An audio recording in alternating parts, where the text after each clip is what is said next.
बीडी घरकुल येथील मोमीन नगर व पवन नगर येथील काही भागांमध्ये रस्ते, गटारी, दिवाबत्ती व दैनंदिन स्वच्छता या सुविधांसाठी कित्येक वेळा तेथील स्थानिक नगरसेवक, झोन अधिकारी व महानगरपालिका अधिकारी यांना वेळोवेळी विनंती, तक्रार करूनही कोणी लक्ष देत नाही व काम करत नाही। त्यामुळे या भागातील नागरिकांनी पीपल्स रिपब्लिकन पार्टीच्या स्थानिक कार्यकर्त्यांशी संपर्क साधून आम्हाला होणारी गैरसोय थांबवावी अशी विनंती केली।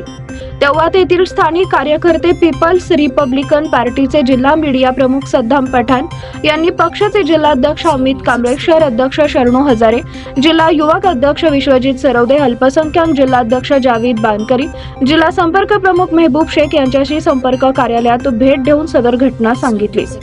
लागलीच पक्षाच्या वतीने महानगरपालिका उपायुक्त मुलानी साहेबांना निवेदन देऊन लवकरात लवकर या भागातील कामे मार्गी लावावी, अन्यथा पीपल्स रिपब्लिकन पार्टीच्या वतीने तीव्र आंदोलनाचा इशारा देण्यात आला।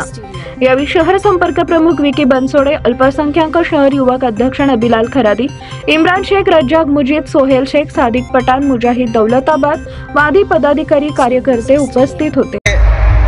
अनेक वेळा प्रयत्न केला, अधिकाऱ्यांना सांगितलं, नगरसेवकांना सांगितलं, महापालिकेमध्ये येऊन तक्रार केली, परंतु त्याची दाद कोणीही घेतली नाही।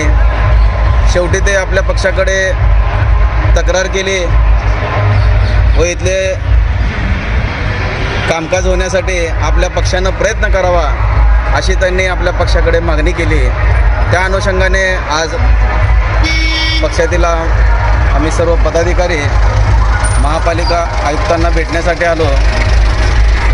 त्या ठिकाणी महापालिकाचे उपायुक्त मुलानी साहेब यांची भेट घेतली, त्यांना त्या संदर्भातील निवेदन देऊन तेथील काम लवकरात लवकर करण्याची मागणी केली। अन्यथा पीपल्स रिपब्लिकन पार्टीच्या वतीनं भविष्यामध्ये आंदोलन छेडण्यात येईल अशा प्रकारचा इशारा आपण त्यांना दिल्यानंतर ते लवकरात लवकर त्या ठिकाणची कामं पूर्ण करण्याचं आश्वासन दिलेलं आहे। बीडी घरकुल या भागामधील पवन नगर व मोमीन नगर याला लागून असलेला काही भाग